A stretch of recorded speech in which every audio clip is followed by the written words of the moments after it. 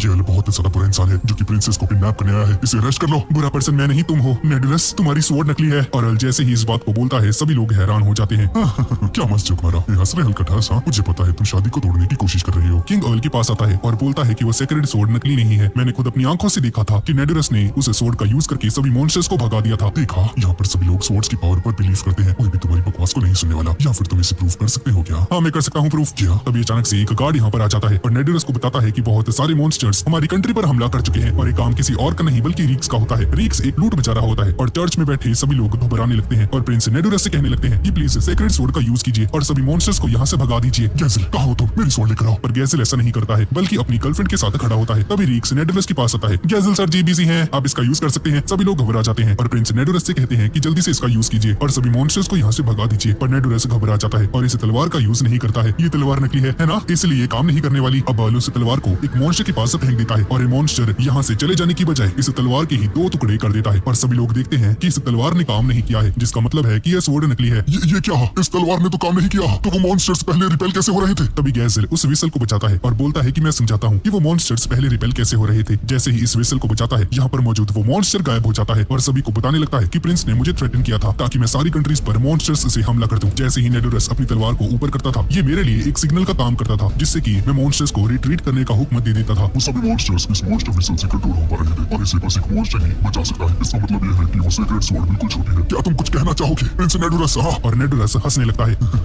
तुम पागल हो, तुमने मेरे ट्रिक को नहीं समझा। किंग कैलैंग, हमारी कंट्री में गैस तो अभी तक खत्म नहीं हो चुकी होगी, क्योंकि कल रात मैंने काफी सारे मॉन्स्टर्स की आर्मी वहाँ पर भेज दी थी। बिना प्रिंसेस और बिना किंग के वो कंट्री अब तक खत्म हो चुकी होगी।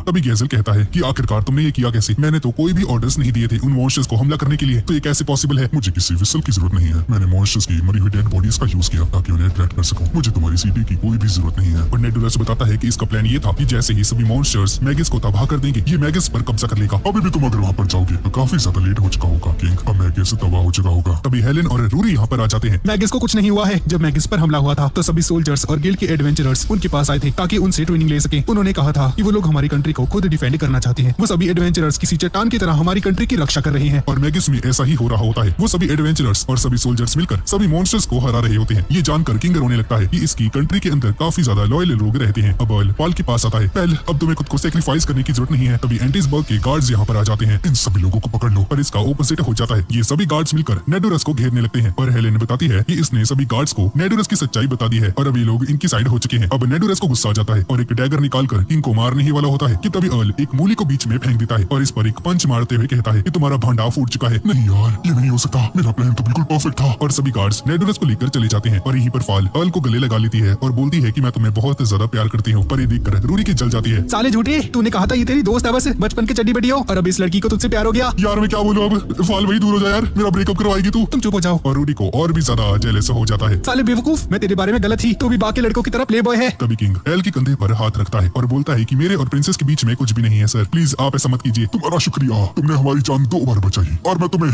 जवाई राजा के रूप में एक्सेप्ट करता हूँ। तुमने मेरी बेटी के साथ शादी कर ली है। ये सुनकर फाल खुश हो जाती है। भाई नहीं नहीं नहीं नहीं, मैं नहीं करने वाला। अब किंग बाहर जाने लगता है और रिक्स इन्हें एक लेटर देता है और बोलता है कि एक लेटर है जो कि एक अननोन पर्सन ने नेडुरस को भेजा था और नेडुरस के प्लान के बारे में इसमें सब कुछ लिखा होता है। और अब किंग भी समझ जाता है कि रिक्स एक पपेट ऑफ शैडोज है और रिक्स बताता है कि नेडुरस के प्लान के पीछे एक और बंदा है जो कि इसे मैनिपुलेट कर रहा था और इसे लगता है कि वो पर्सन और भी बहुत कुछ करने वाला है जिसके बारे में हम कल्पना भी नहीं कर सकते हैं। इसी वजह से इन्हें अपनी इन्वेस्टिगेशन को जारी रखना होगा। इसलिए प्लीज किंग, प्लीज केयरफुल रहना। ठीक है, मैं समझ गया। अब कुछ दिन बीत जाते हैं। नेडुरस को जेल हो जाती है और अर्ल मैगिस की गिल्ड में वापस आ जाता है जहाँ पर सभी एडवेंचरर्स अर्ल की तारीफ करते हैं प्रिंसेस को बचाने के लिए। तभी प्रिंसेस फाल यहाँ पर आ जाती है और गिल्ड को प्राइज देती है मैगिस को बचाने के लिए और प्रिंसेस फाल फीलिया बनकर आ जाती है और रूरी को चैलेंज देती है। सिर्फ वो प्रिंसेस ही नहीं है जो कि तुम्हारी राइवल होने वाली है, बल्कि मैं भी तुम्हारी राइवल होने वाली हूँ। ये अर्ल का बच्चा सिर्फ मेरा है, समझी ना, मेरी सौतन। और इन दोनों में लड़ाई होनी शुरू हो जाती है कि आखिर अर्ल को अपना पति कौन बनाएगा। मैं तो चला भाई खेती बाड़ी करने, तुम लड़ते रहो आपस में, दोनों पागल हैं। अब फाल अपने टमाटरों को देखने लगता है जो कि इसने उसी फर्टिलाइजर का यूज करके ग्रो किए हैं। तभी फीलिया और रूरी बहुत गुस्से में यहाँ पर आ जाती हैं। ये देखकर अर्ल भी डर जाता है और अर्ल से कहने लगती है कि प्लीज हमें क्लियरली बता दो कि आखिर तुम किसे पसंद करते हो। फीलिया कहती है कि तुम मुझे पसंद करते हो ना, क्योंकि तुम मुझे बचाने के लिए नेबरिंग कंट्री में आए थे। हाँ वैसे सही कह रही हो तुम। अरे ओ अर्ल के बच्चे चुप रहे, सही कह रही हो, तुमने मुझे बचाने के लिए अपनी जान को जोखिम में डाल दिया था। हाँ ये भी सच है, बात तो दोनों ही सच कर रही हो। और अर्ल इन दोनों को इग्नोर करके वापस से अपनी खेती बाड़ी में लग जाता है। यार इसकी सब्जियां हमसे ज्यादा जरूरी है क्या? क्या आदमी है ये? शादी भी सब्जियों से ही कर लियो। एल सच सच बताओ, क्या कोई और लड़की है क्या जिसे तुम पसंद करते हो? नहीं, मुझे नहीं लगता कि ऐसा पॉसिबल होगा।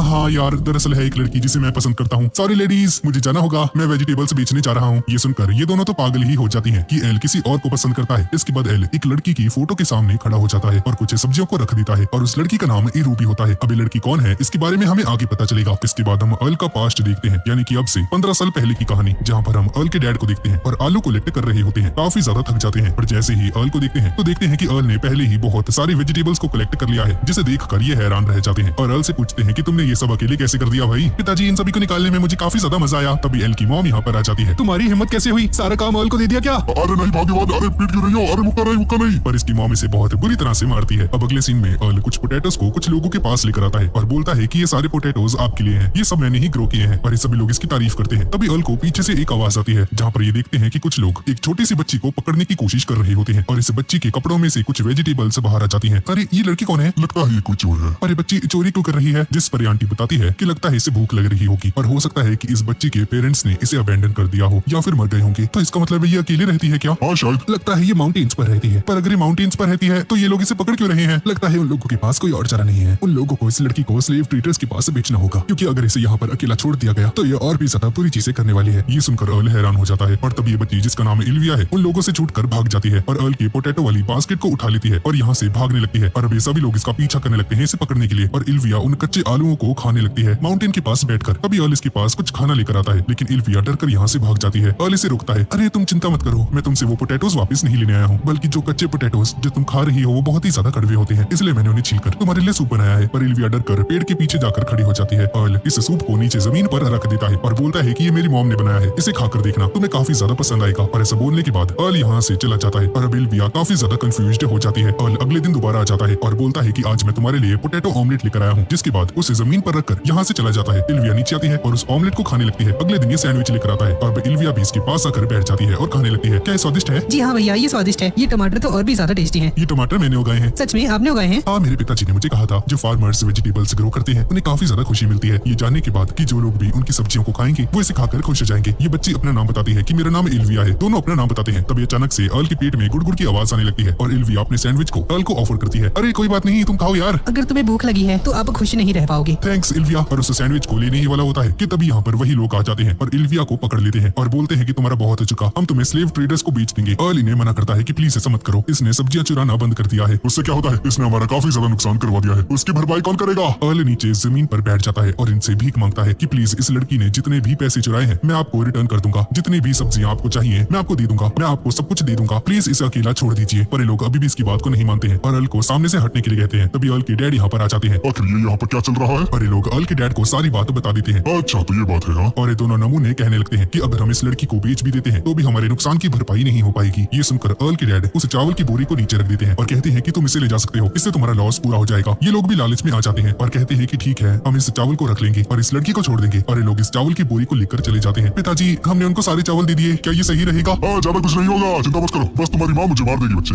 उसके बाद तुम कोई दूसरा बाप ढूंढ लेना। पर तुम चिंता मत करो, मैं कैसे ना कैसे करके अपने साल में मैनेज कर लूंगा। और इल्विया वही पोटैटो की बकेट एल को दे देती है और एल के डैड उन पोटैटोस को देखते हैं। हाँ ठीक है, हम इनसे काम चला सकते हैं थोड़े दिनों तक तो। और एल उस बास्केट को इल्विया को दिखाता है और बोलता है कि आज हम इन पोटैटोस का सूप बनाने वाले हैं, हम ऐसा हर दिन करने वाले हैं, तो क्या तुम हमारी मदद करना चाहोगी क्या? अब से तुम हमारे घर पर रहकर हमारी हेल्प कर सकती हो। ये सुनकर इल्विया खुश हो जाती है। जल्दी करो, मुझे भूख लग रही है। एल भी चला जाता है और इनके पीछे पीछे इल्विया भी आ जाती है। अब 2 साल बीत जाते हैं जहाँ पर अर्ल फील्ड में काम कर रहा होता है। तभी इल्विया इसके पास आती है और बोलती है कि मैंने अपना काम कर लिया भैया, और अब इसे बड़ा भाई कहकर पुकारती है। तभी एल के डैड यहाँ पर आ जाते हैं। यार एल कितना ज्यादा काम करता है। बड़े भैया आप बेवकूफ हो, आप बहुत ही ज्यादा काम करते हो। अरे यार, तुम विलेज में जाकर बच्चों के साथ खेलती क्यों नहीं? हाँ, तुम हमेशा मेरे साथ क्यों चिपकी रहती हो? पर मुझे आपके साथ रहने में अच्छा लगता है भैया। और तभी टेस्टा के चिल्लाने की आवाज आती है और इसके पीछे बहुत बड़ी बड़ी मधुमक्खियां पड़ रखी होती हैं। तभी अर्ल की मॉम यहाँ पर आ जाती है और उन सभी को लात मार कर भगा देती है। टेस्टा इसकी मॉम का फैन हो जाता है। अब तो हमेशा की तरह कितनी सुंदर है और कितनी ताकतवर भी। साले मेरी पत्नी छेड़ रहा है मेरी आंखों के सामने ही। अरे नहीं सर जी, अरे अंकल जी, ऐसा कुछ नहीं है। और अर्ल की मॉम इसके डैड से कहती है कि जरा चुप हो जाओ। और अर्ल की मॉम अर्ल से कहती है कि हम कुछ समय के लिए रॉयल कैपिटल के अंदर जा रहे हैं ताकि हम लोग एक नया घर ढूंढ सकें। अब हमारी फैमिली में 4 लोग हो चुके हैं, इसलिए हमें थोड़ा सा बड़ा घर लेना पड़ेगा। हम थोड़ा समय के लिए बाहर जा रहे हैं, तो तब तक तुम फील्ड और घर का ख्याल रखना बच्चों, ठीक है ना? और ये दोनों यहाँ से चले जाते हैं। अब एल टेस्टा से पूछता है कि इसके पीछे बीज कैसे पड़ गई थी। तो टेस्टा अर्ल को एक मैप दिखाता है और बताता है कि ये यहाँ पर गया था। इस पर एल को बताता है कि इस जगह के ऊपर काफी अच्छा ट्रेजर मिल सकता है और ये विलेज के पीछे वाले फॉरेस्ट में है। पर लोग कहते हैं कि ये फॉरेस्ट बहुत ही ज्यादा डेंजरस है, यहाँ पर एंटर नहीं करना चाहिए। पर अगर हम किसी तरह से अंदर चले जाते हैं तो हमें बहुत ही ज्यादा बढ़िया खजाना मिल सकता है। तो क्या तुम मेरे साथ चलोगे क्या? चिंता मत करो, हम लोग रात होने से पहले ही आ जाएंगे। अर्ल कंफ्यूज हो जाता है तो टेस्टा इसे लालच देता है कि तुम खजाने में से इल्विया के लिए ज्वेलरीज भी लेकर आ सकते हो। ये सुनकर ये दोनों मान जाते हैं और दोनों डिसाइड करते हैं कि लोग फॉरेस्ट में जाएंगे। भैया आप कहाँ जा रहे हो? मैं भी आपके साथ चलूंगी। पर एल से बोलता है कि हम लोग काफी डेंजरस जगह पर जा रहे हैं, इसलिए तुम घर पर ही रुकना। पर बड़े भैया मुझे आपके साथ रहना है। एल इसकी बात को नहीं मानता और कहता है कि हम लोग रात होने से पहले वापस आ जाएंगे, अपना ख्याल रखना। इसके बाद ये दोनों जंगल में चले जाते हैं और एल टेस्टा से कहता है कि इल्विया हमेशा मेरे साथ ही रहती है, वो विलेज में जाकर बच्चों के साथ क्यों नहीं खेलती? पर यार उसकी कोई भी दोस्त नहीं बन सकते। इल्विया ने मुझे ये बताने के लिए मना किया है, पर जब भी इल्विया अकेले विलेज में होती है तो लोग इसे काफी बुरी तरह से ट्रीट करते हैं। क्या? पर इल्विया ने मुझे इस बात के बारे में क्यों नहीं बताया? और अब इसे रियलाइज होने लगता है कि क्या इसकी वजह से ही उसके पेरेंट्स नया घर खरीदने के लिए जा रहे हैं क्या, ताकि यहाँ के लोग इल्विया को परेशान ना कर पाए। और ये सुनकर अर्ल उदास हो जाता है कि सभी को इसके बारे में मालूम है सिवाय इसके। यार मैं भी उसका कुछ नहीं कर पाया, छोड़ो ना ये सारी बातें, जल्दी से खजाने को ढूंढते हैं, हमें वापस भी तो जाना है। हाँ ठीक है। इसके बाद ये लोग मैप की लोकेशन में आ जाते हैं और देखते हैं कि हर तरफ पत्थर गिर रहे होते हैं। तभी अचानक से टेस्टा का पैर एक बटन पर दब जाता है और सामने का गेट खुलने लगता है, जमीन टूट जाती है और दोनों नीचे गिरने लगते हैं। और जैसे ही नीचे पहुंचते हैं वे देखकर हैरान हो जाते हैं कि सामने एक अजीब सी बिल्डिंग होती है। टेस्टा अर्ल को बुलाता है, अरे ये देखो, इस पे तो कुछ लिखा हुआ है। ये लोग इसे पढ़ने की कोशिश करते हैं पर इसे पढ़ नहीं पाते क्योंकि ये कोई एंशिएंट लैंग्वेज में लिखा होता है। और जैसे ही टेस्टा इस पर हाथ लगाता है तो ये चीज ग्लो करने लगती है और काफी ज्यादा रोशनी निकलती है। तभी अचानक से अर्ल की आंख किसी दूसरी जगह पर खुलती है और एक अजीब सी जगह पर आ जाता है जहाँ पर इसे एक ड्रैगन की आंख दिखती है और ये ड्रैगन अर्ल पर हमला कर देता है। और दूसरी तरफ विलेज के अंदर एक वोल्केनो फट जाता है और इसकी राख आकर जंगल और हर जगह पर गिरने लग। और काफी समय के बाद अर्ल की आंख खुलती है। इल्विया इसके सामने ही बैठी होती है। अर्ल खड़ा होने की कोशिश करता है और इसकी बॉडी में काफी ज्यादा पेन होने लगता है। तभी अचानक से टेस्टा यहाँ पर आ जाता है। मेरे साथ आओ।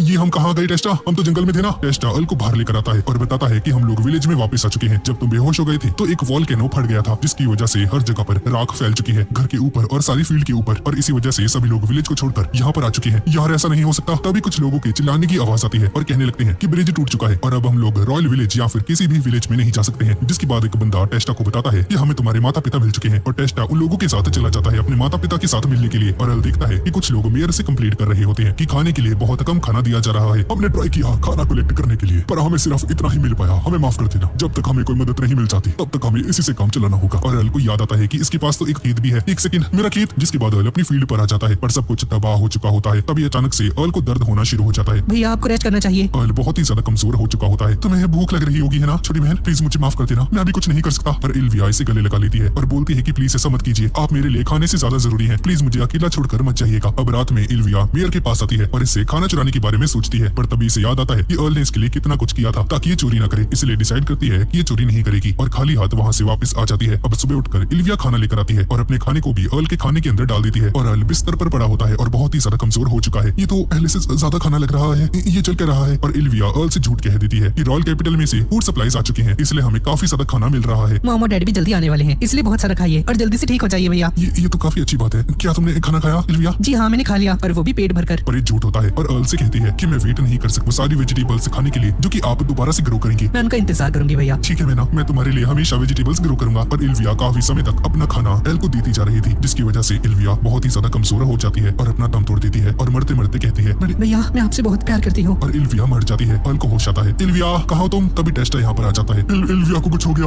और ये सुनकर एल हैरान हो जाता है। ये जानने के बाद कि इल्विया मर चुकी है एल टूट जाता है। जब मुझे इल्विया मिली अब तक काफी देर हो चुकी थी। इल्विया भूख की वजह से मर गई। भूख के कारण? ये कैसे हो सकता है? रॉयल कैपिटल में से फूड डिलीवरीज आई थी ना। अरे ये किस बारे में बात कर रहे हो तुम? कोई हेल्प नहीं आई थी, बल्कि हम तो रॉयल कैपिटल से कांटेक्ट भी नहीं कर पा रहे हैं, 1 महीने से ज्यादा हो गया। ये सुनकर एल और भी ज्यादा हैरान हो जाता है और इससे पता चल जाता है कि इल्विया अपने हिस्से का अब तक इसे खाना खिलाती आ रही थी और खुद भूख की वजह से इसकी मौत हो गई। और एल रोने लगता है। इसके बाद हम इल्विया की ग्रेव को देखते हैं जहाँ पर एल के पेरेंट्स भी पहुंच चुके थे। ये सब मेरी गलती थी। इसके बाद हम वापस से प्रेजेंट में आ जाते हैं और एल अपने मन में कहता है इल्विया अगर आज तुम जिंदा होती तो मैं तुम्हें भरपेट खाना खिलाता। और गाइस इसी वजह से एल एक फार्मर बना था और उसी रात एक बहुत बड़ा सा मॉन्स्टर एल के खेतों में आ जाता है इसकी फसल को तबाह करने के लिए, लेकिन एल उसे बहुत आसानी से हरा देता है। इसके बाद एल जब अपने घर जा रहा होता है तो रास्ते में इसे एक लड़की मिलती है जो कि बेहोश पड़ी होती है। एल इसे उठाकर घर पर लेकर आ जाता है और जब इसे होश आता है तो एल से कहती है कि क्या तुम मुझे किडनैप कर लेकर आए हो क्या? शक्ल से तो किडनैपर नहीं लगते। अरे नहीं तुम बेहोश पड़ी थी। अरे ये तो और भी बुरा है, जब मैं बेहोश थी तब तुमने मुझे किडनैप कर लिया और मेरा फायदा भी उठाया है ना। अरे नहीं यार ऐसा कुछ नहीं है। अब ये लड़की कहने लगती है कि इसे गिल्ड को ज्वाइन करना है ताकि थोड़ा बहुत पैसा कमा सके। ओह अच्छा ऐसी बात है। हाँ ठीक है, मैं भी गिल्ड का मेंबर हूँ, मैं तुम्हें वहाँ पर लेकर चलूंगा। अब अगले दिन ये दोनों गिल्ड में जाने के लिए तैयार हो जाते हैं। तभी रूरी इसके घर पर आ जाती है, लेकिन जैसे ही गेट को खोलती है तो अपने सामने उसी लड़की को देखती है और हैरान होकर यहाँ से भाग जाती है रोते हुए। अब इसके बाद एल इसे गिल्ड में लेकर आ जाता है जहाँ पर लीनिया अपनी क्वेस्ट को इश्यू करवा सके। और लीनिया हेलेन को बताती है कि इसके टाउन में बहुत अजीब चीजें हो रही हैं, सभी लोग अजीब सा बिहेव कर रहे हैं, इसलिए चाहती है कि कोई एडवेंचरर वहाँ पर आकर इसे इन्वेस्टिगेट करे। तुम डिटेल्स में नहीं बता रही हो, मुझे नहीं लगता कि कोई एडवेंचरर इस क्वेस्ट को लेगा। और लीनिया एल से कहती है कि तुम भी तो एक एडवेंचरर हो ना। मैं तो एक एवरेज हूँ भाई, और वैसे भी मैं एक फार्मर हूँ, पर अगर तुम चाहती हो तो मैं तुम्हारी क्वेस्ट को पूरा कर सकता हूँ। क्या तुम सच में ऐसा करना चाहते हो? हाँ यार, लीनिया अपनी जान जोखिम में डालकर यहाँ पर आई है और रास्ते में ये बेहोश भी हो गई थी, लेकिन फिर भी यहाँ पर आई है और मुझे लगता है कि लीनिया सच कह रही है, इसलिए मैं जाकर इसकी मदद करना चाहता हूँ। तो हेलेन कहती है कि ठीक है, इस क्वेस्ट को मैं तुम्हें देती हूँ। जिसके बाद हेलेन लीनिया से पूछती है कि तुम्हारे टाउन का नाम क्या है? जी हाँ, मेरे टाउन का नाम गेल टाउन है। और जैसे ही अर्ल इसके बारे में सुनता है तो बहुत ही ज्यादा हैरान हो जाता है। गर्ल टाउन, ये तो वही टाउन है ना जहाँ पर अस्परा नाम की एक वेजिटेबल बहुत ज्यादा फेमस है, और उसकी तारीफ करने लगता है और बोलता है कि वो बहुत ही ज्यादा स्वादिष्ट होती है। इसके बाद अर्ल इससे हाथ मिलाता है और बोलता है कि ये मेरे लिए बहुत ज्यादा ऑनर की बात है कि मैं गर्ल टाउन के किसी मेंबर से मिला हूँ। पर हेलेन लीनिया को समझाती है कि अर्ल थोड़ा सा अजीब है, दिमाग से पैदल है, लेकिन ये तुम्हारी मदद कर पाएगा, तुम इस पर भरोसा कर सकती हो। इसके बाद अर्ल लीनिया को बहुत अच्छे कपड़े दिला देता है और लीनिया कहती है कि अर्ल मुझे तुम किसी वुल्फ की तरह लग रहे हो जो कि मुझ पर झपट्टा मारना चाहता है, क्योंकि इसके डैडी से कहते हैं कि कोई भी लड़का किसी लड़की की मदद तभी ही करता है जब उसका कोई गलत इरादा होता है। हाँ तुम्हारे डैडी सही कह रहे थे, तुम्हें अलर्ट रहना चाहिए, पर मेरे बारे में चिंता मत करो, मैं अच्छा लड़का हूँ भाई, तुम मुझ पर भरोसा कर सकती हो। मेरे डैड ने मुझे कहा था कि हरामी लड़के तुमसे कहेंगे कि तुम मुझ पर भरोसा कर सकती हो, पर कभी भी उन पर भरोसा मत करना। क्या बात है, कितने उच्च विचार हैं तुम्हारे पिताजी के। इसलिए मैं उन्हीं लोगों के साथ जाऊंगी जिन पर मैं भरोसा कर सकूं। पर लीनिया इसका हाथ पकड़ देती है और बोलती है कि मैं तुम्हें करीब से देखना चाहती हूँ ताकि मैं देख सकूं कि मैं तुम पर भरोसा कर सकती हूँ या फिर नहीं।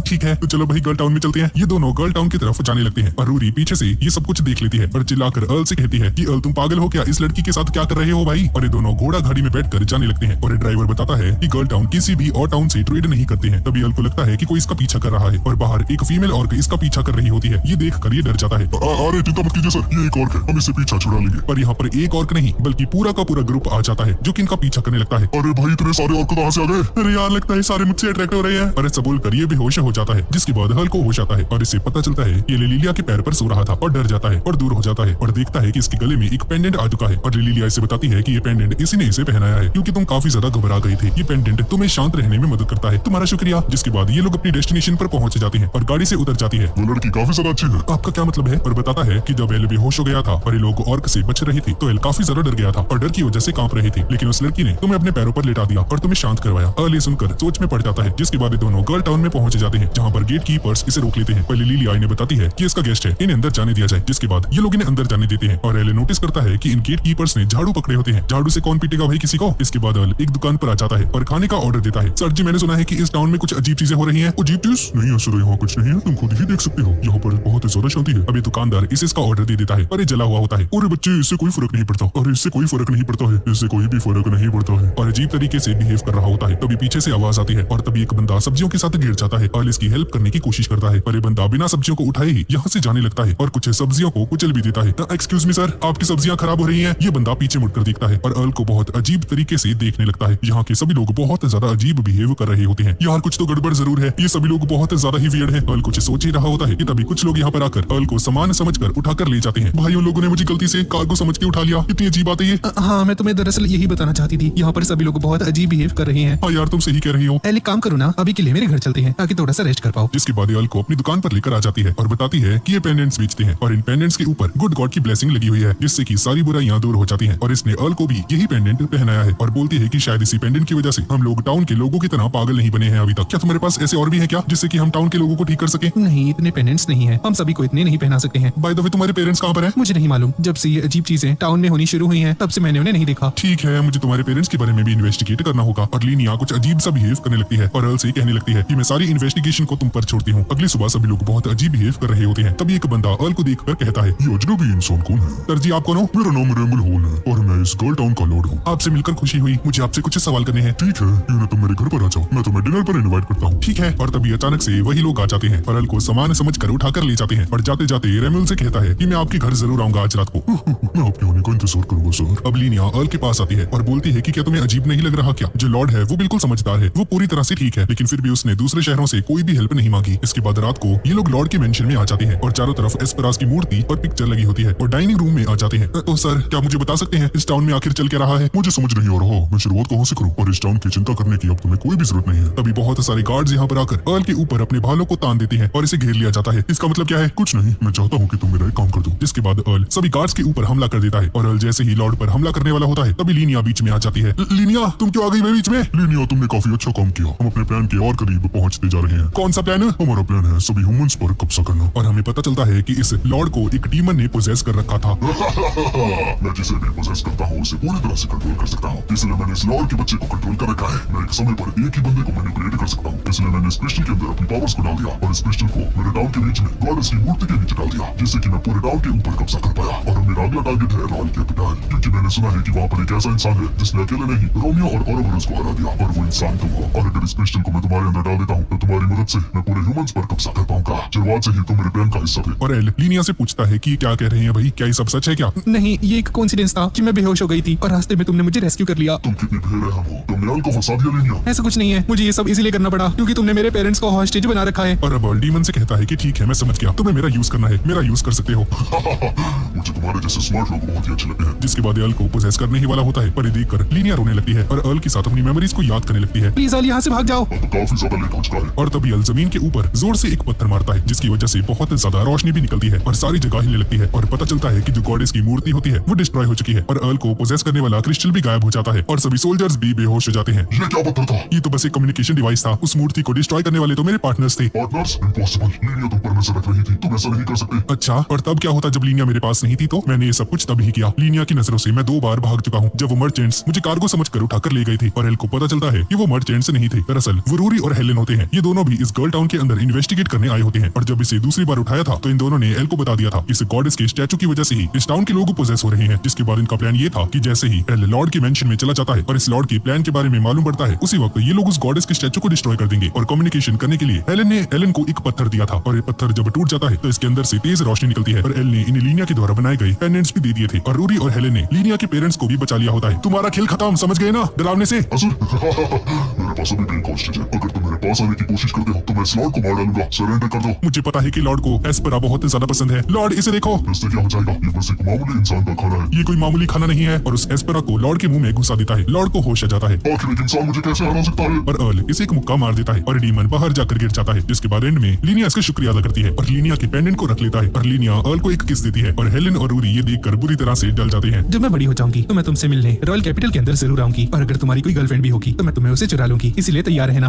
क्या ये क्या हुआ भाई, ये हुआ क्या अभी? और यहाँ से जाने लगता है पर तभी हेलेन और रूरी इसे पकड़कर यहाँ से ले जाते हैं और अर्ल को देखकर लीनिया अपने मन में कहती है जब भी मैं तुमसे मिलूंगी तो मैं तुम्हें यहाँ पर किस करूंगी। इसके बाद हम अर्ल को देखते हैं जो कि कुछ वेजिटेबल्स को हार्वेस्ट कर रहा होता है। मस्त पक गई है भाई फसल, अब इन्हें बेचने का समय हो चुका है। हेलेन, रूरी और फीलिया ये तीनों मिलकर इसकी हार्वेस्टिंग में हेल्प कर रहे होते हैं और फीलिया हेलेन और रूरी के उसी पेंडेंट को देखती है जो कि लीनिया ने इन्हें दिया था और पूछने लगती है कि ये पेंडेंट इसे कहाँ से मिला और ये बताती है कि अर्ल ने इसे दिया है, इससे बुरी चीजें दूर ही रहती हैं। ये तो गलत बात है ना, मुझे भी तो देना चाहिए था। एक सेकंड, अर्ल के पास भी तो एक पेंडेंट है, क्यों ना मैं अर्ल से उसी का पेंडेंट ले लूं, तो हम तीनों के पास से पेंडेंट हो जाएंगे। नहीं तुम ऐसा नहीं कर सकती हो, ये पेंडेंट लीनिया ने अर्ल को अपनी फीलिंग्स के तौर पर दिया था। ये लीनिया कौन है? इसने एक और लड़की पटा ली यार। अर्ल लौंडियाबाज साला प्लेबॉय जब भी किसी एडवेंचर पर दूर जाता है अपने साथ एक लड़की को लेकर आता है लौंडियाबाज। ये तीनों बात कर ही रहे होते हैं कि तभी अर्ल के चिल्लाने की आवाज आती है और अर्ल के पास जाते हैं। क्या हुआ अर्ल, किसी डीमन ने हमला कर दिया क्या? यार तुम खुद ही देख लो, ये देखो यहाँ पर डार्क वाइन्स हो गई हैं, इन बेलों को हटाना बहुत मुश्किल है और अगर हमने इन्हें इग्नोर कर दिया तो ये और भी ज्यादा बढ़ जाएंगी और वेजिटेबल के सभी न्यूट्रिशंस को खींच लेंगी, मेरे प्लांट्स ग्रो नहीं कर पाएंगे। और अर्ल गुस्से में कहने लगता है कि मैं इतना केयरलेस कब से हो गया। इसके बाद ये लोग मार्केट में आ जाते हैं और सब्जियां बेचने लगते हैं, जहाँ पर एक लेडी कुछ सब्जियां खरीदने आती है और अर्ल उस लेडी को उन सब्जियों के साथ साथ एस्परास भी दे देता है और जेक भी यहाँ पर आ जाता है और इसे गोभी गाजर खरीदता है। जिसके बाद अर्ल की दुकान के ऊपर किंग आ जाता है, इसने खुद के ऊपर कपड़ा डाल रखा होता है ताकि कोई भी इसे पहचान न सके और किंग को देखकर फिलिया छुप जाती है और किंग अर्ल से सब्जियां खरीदने लगते हैं और अर्ल से पूछने लगते हैं कि भाई तुम मेरी फैमिली को कब ज्वाइन करोगे, तुम्हारे लिए इतना बड़ा फार्म लैंड और वाइफ तैयार है तो तुम मेरी बेटी से शादी करके कब मेरी फैमिली को ज्वाइन करने वाले हो। जिस पर अर्ल बताता है कि मैंने आपसे पहले ही कहा था कि शादी के बारे में मैंने अभी कुछ भी नहीं सोचा है। तो किंग कहता है कि ठीक है, अगर तुम मेरी बेटी से शादी कर लेते हो तो मैं ईस्ट साइड में जो फार्मिंग वाला एरिया है उसे तुम्हारे नाम कर दूंगा। ये सुनकर अर्ल बहक जाता है और हाँ बस करने ही वाला होता है पर रूरी इसे रोक लेती है और बोलती है कि तुम ऐसा नहीं कर सकते हो, किसी फार्म लैंड के बदले किसी ऐसी लड़की से शादी नहीं कर सकते हो जिसे तुम पसंद भी नहीं करते। ये सुनकर फीलिया गुस्सा हो जाती है और रूरी को एक पोटैटो से मारती है पर रूरी इसके अटैक को डॉज कर जाती है और ये पोटैटो अर्ल को जाकर लग जाता है और नीचे गिर जाता है। अब अर्ल की ड्रीम में एक एंजल आती है जो कि इसका नाम पुकार रही होती है। मैं तुम्हारी हूँ। क्या तुम हो कौन? अभी नहीं, मैं तुम्हें जरूर बताऊंगी। और ऐसा बोलकर यहाँ से चली जाती है। अर्ल को भी होश आ जाता है। क्या शादी की बात मैं आपसे बाद में कर सकता हूँ प्लीज? ठीक है, मैं दोबारा जरूर आऊंगा। और अर्ल की सारी वेजिटेबल्स बिक जाती हैं और इन दोनों का शुक्रिया अदा करता है। तुम दोनों ने मेरी बहुत ज्यादा मदद की है, अब मैं इन पैसों से उन डार्क वाइन्स को मारने की दवाई खरीदूंगा, मैं उन बेलों को हटा दूंगा। और ये दोनों इससे डर कर भाग जाती हैं। इसके बाद हम रिक्स को देखते हैं और अर्ल के पास आता है और कहता है कि तुम यहाँ पर क्या कर रहे हो। अर्ल पीछे मुड़ता है और बहुत ज्यादा गुस्से में होता है।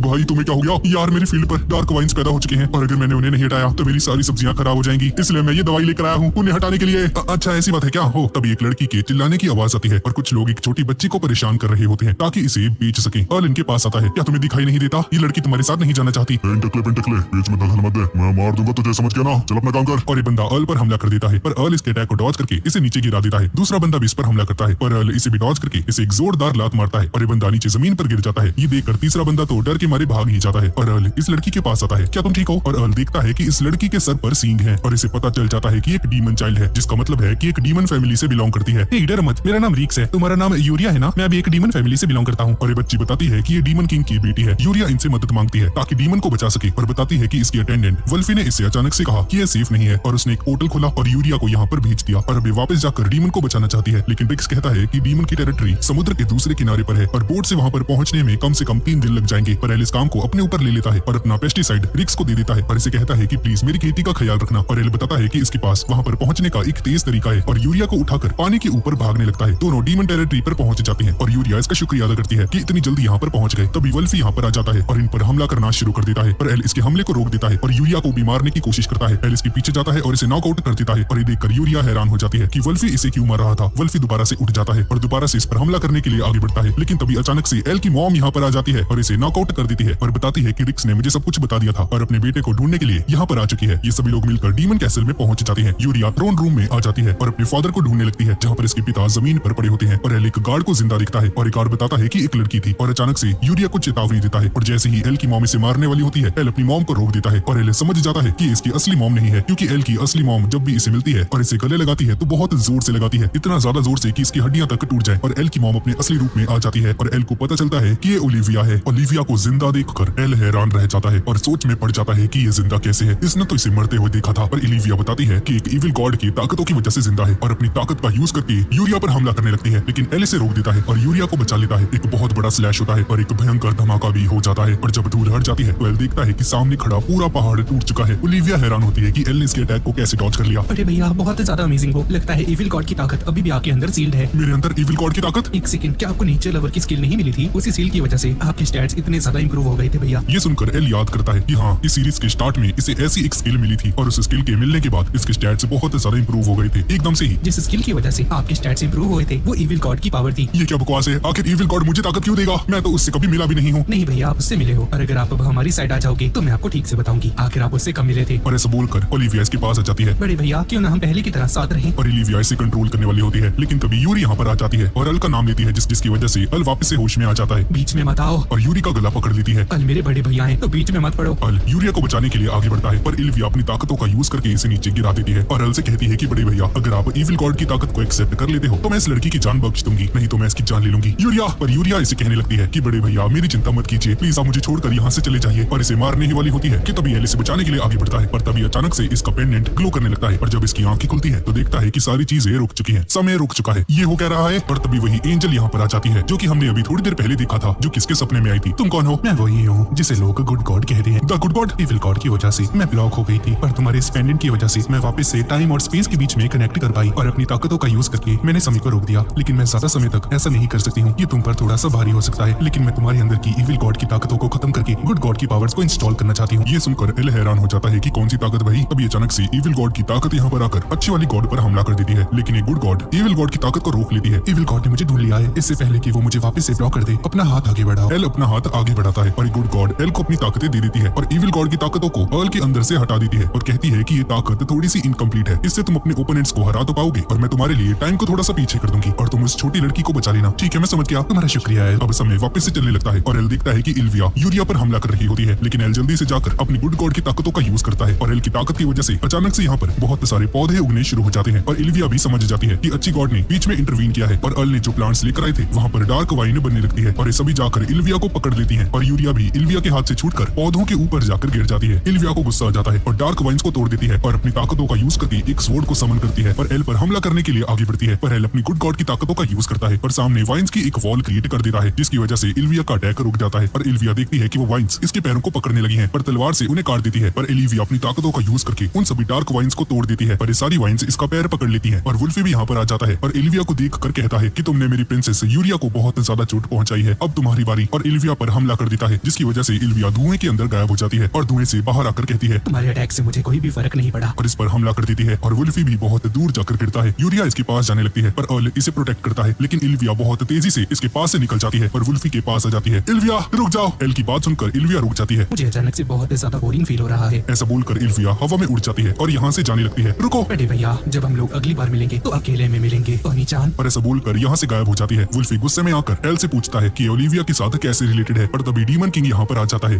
सभी को बचाया है, उससे दूर हट जाओ। एल उसे अपनी छोटी बहन के बारे में बताता है और एक्सप्लेन करता है कि ओलिविया का इविल गॉड से क्या संबंध है। आखिर वो लड़की थी कौन? और एल डीमन लॉर्ड को इविल गॉड के बारे में बता देता है। डीमन किंग सर, क्या मुझे कुछ बता सकते हैं? मुझे ज्यादा नहीं पता, मैं बस इतना जानता हूँ कि मेरे पूर्वज और इविल गॉड के बीच में कोई ना कोई कनेक्शन तो जरूर था और जिन बुक्स के अंदर हिस्ट्री को लिखा गया था उनसे मुझे पता चल सकता था कि पास्ट में क्या हुआ था, पर वो किताबें भी गुम हो चुकी हैं और जैसे ही मुझे कुछ पता चलता है तो मैं तुम्हें जरूर बताऊंगा। ठीक है, आपका शुक्रिया। यूरिया उदास हो जाती है कि एल यहाँ से जा रहा है और जाने से पहले इसे गले से लगा लेती है। ये देखकर वुल्फी को गुस्सा आ जाता है और एल पर इल्जाम लगाता है कि ये यूरिया को अपनी जाल में फंसा रहा है। एल वापस से अपने फार्म में आ जाता है और टेस्टा को अपने खेतों में हेल्प करता हुआ देखता है। एल इसे सब कुछ बता देता है जो भी कुछ इसने किया। टेस्टा भाई, क्या तुम्हें याद है काफी समय पहले हम लोग केव में गए थे? हाँ मुझे याद है। क्यों, क्या हुआ? उस वक्त मैं बेहोश हो गया था, मेरी मेमोरीज उसके रिलेटेड बहुत ज्यादा धुंधली है, लेकिन मुझे लगता है कि मैंने वहाँ पर किसी चीज को देखा था। तुम किस चीज के बारे में बात कर रहे हो? तुम्हारे बेहोश होने के बाद वो ज्वालामुखी फट गया था, जिसकी वजह से हमारा विलेज खराब हो गया था। हम किसी से नहीं मिले थे। एल, और क्या तुम इविल गॉड के बारे में जानते हो? क्या इविल गॉड? अरे नहीं यार, कुछ नहीं, भूल जाओ इसके बारे में। मुझे ये बताओ टमाटर कैसे हैं? मस्त है मस्त, ये लो चखो इसे। और टमाटर बहुत बढ़िया से हार्वेस्ट हो चुके हैं। टेस्टा भाई चलो मेरे साथ कैपिटल चलो। अरे नहीं एल, दरअसल मुझे फिशिंग करना जाना है, मैं तुमसे दोबारा जरूर मिलूंगा। और टेस्टा को बाय बोलकर एल यहाँ से चला जाता है और जाते वक्त एल एक शॉर्टकट लेने के बारे में सोचता है और एक और किसका पीछा करने लगता है। एल थक चुका होता है और डिसाइड करता है कि ये सीधा इस ऑर्क का सामना करेगा और अपनी पूरी ताकत का यूज करके ऑर्क पर एक पंच मारता है। पर ये ऑर्क दोबारा से खड़ी होकर दोबारा से एल का पीछा करने लगती है, पर तभी कोई इस ऑर्क को मार देता है और हमें पता चलता है कि ये जेक की पार्टी होती है। ये सभी एडवेंचरर्स इस ऑर्क को मार देते हैं। अलूची, तुम पहले से काफी ज्यादा कमजोर नहीं हो गए हो? मतलब तुम इतनी सारी बैटल्स लड़ चुके हो पर अब तुम एक ऑर्क को नहीं हरा पा रहे? ये सुनकर एल सोच में पड़ जाता है कि क्या ये पहले से कमजोर हो चुका है क्या? अब एल गिल्ड में आ जाता है और बताता है कि ये पहले से कमजोर हो चुका है। ये तो अजीब बात है। एल, अपनी स्टैट्स की स्क्रीन दिखाना एक बार। एल अपनी स्टैट्स दिखाता है। मुझे लगा ही था तुम्हारे स्टैट्स कम हो चुके हैं। ये सुनकर एल सोच में पड़ जाता है कि कहीं ये इस वजह से तो नहीं हुआ क्योंकि इसकी नेचर लवर की स्किल चली गई है और साथ ही में इविल गॉड की ताकत भी चली गई है। पर एल डिसाइड करता है कि हेलेन और रूडी को इसके बारे में नहीं बताएगा। पर तुम चिंता मत करो, अभी भी तुम्हारे स्टैट्स एक एवरेज टीनेज एडवेंचर से काफी ज्यादा है। तभी रिक्स यहाँ पर आ जाता है। एल की मॉम का एक लेटर लेकर यहाँ पर आ जाता है और इसमें लिखा होता है कि वो दोनों लड़कियां जो तुम्हारे साथ काम करती हैं, क्या वो दोनों भी तुम्हारे इस लेटर को पढ़ रही हैं क्या? और अगर वो इसे पढ़ रही हैं, तो अगर तुमने एल के ऊपर कुछ भी करने की कोशिश करी तो मैं तुम दोनों को जान से मार डालूंगी। समझ गई ना कुड़ियों? ये सुनकर ये दोनों डर जाती हैं और कहती हैं कि हमें नहीं पढ़ना भाई इस लेटर को। और एल की मॉम तो सारा कुछ जानती है कि उसका बेटा क्या गुल खिला रहा है। एल की मॉम को पता चल जाता है कि एल के साथ क्या क्या हुआ है और उस पूरे लेटर में आई लव यू लिखा होता है और इसे बंद कर देता है और रिक्स यहाँ से चला जाता है। तभी फैल यहाँ पर आ जाती है। हेलो एल, काफी समय हो चुका है, मैं तुम्हारे साथ घूमने जाना चाहती हूँ। ये सुनकर रूरी और हेलेन कहने लगती हैं कि भाई ये तो गलत बात है, तुम अकेली क्यों जाओगी इसके साथ? ज्यादा शानी बन रही है तू, हम भी जाएंगे इनके साथ। और इन तीनों में बहस हो जाती है कि आखिरकार अर्ल के साथ घूमने कौन जाएगा। और आखिर में अर्ल उन सभी एडवेंचरर्स के साथ मिलकर ड्रिंक कर रहा होता है और अर्ल के दिमाग में बहुत सारे क्वेश्चंस होते हैं। सबसे पहला, ये इल्विया जिंदा कैसे है और आखिर इसके साथ लड़ क्यों रही थी और इन डीमंस का इविल गॉड के साथ क्या कनेक्शन है? काफी सारे क्वेश्चंस हैं जिनका आंसर मुझे चाहिए, पर अभी के लिए मेरे पास मेरे दोस्त हैं, मेरे पास ये सभी लोग हैं जिनके साथ मैं जिंदगी को एंजॉय करना चाहता हूँ। और मेरे दोस्तों और इस शहर को बचाने के लिए मैं एक अच्छा फार्मर बनूंगा और भी ज्यादा वेजिटेबल्स ग्रो करूंगा। अब एल फार्म में काम कर रहा होता है और इसे वही मेमोरीज याद आती हैं कि कैसे सबसे पहले फॉल से मिला, हेलेन से मिला और उसके बाद रूरी से मिला। और तभी ये तीनों इसके सामने आ जाती हैं पिकनिक मनाने के लिए। हाँ, ये क्या हाल है गुड़िया? मैं एक एडवेंचरर हूँ, इसी वजह से मुझे अपनी स्किल्स को और भी ज्यादा इंप्रूव करना होगा। और इस सीरीज के एंडिंग में हम इलिविया को देखते हैं जो कि कैसल के ऊपर खड़ी होती है। ओ निशान, मैं आपका इंतजार करती रहूंगी। और ऐसा बोलकर यहाँ से गायब हो जाती है और ये सीरीज यहीं पर खत्म हो जाती है। तो गाइज यही थी आज की वीडियो। तो गाइज आज की वीडियो आपको कैसी लगी प्लीज नीचे कमेंट्स में मुझे जरूर बताइएगा। और अगली वीडियो आपको कौन से एनिमे पर चाहिए प्लीज नीचे कमेंट्स में मुझे जरूर बताइएगा। बस गाइज वन पीस मत लिखना भाई, मैं बोर हो गया यार कर करके। और गाइज अगर आपको वीडियो अच्छी लगी तो प्लीज इसे लाइक कर देना और अगर चैनल को अभी तक सब्सक्राइब नहीं किया है तो प्लीज कर दो यार, जल्दी से 2 मिलियन करा दीजिए गाइज। तो ठीक है गाइज।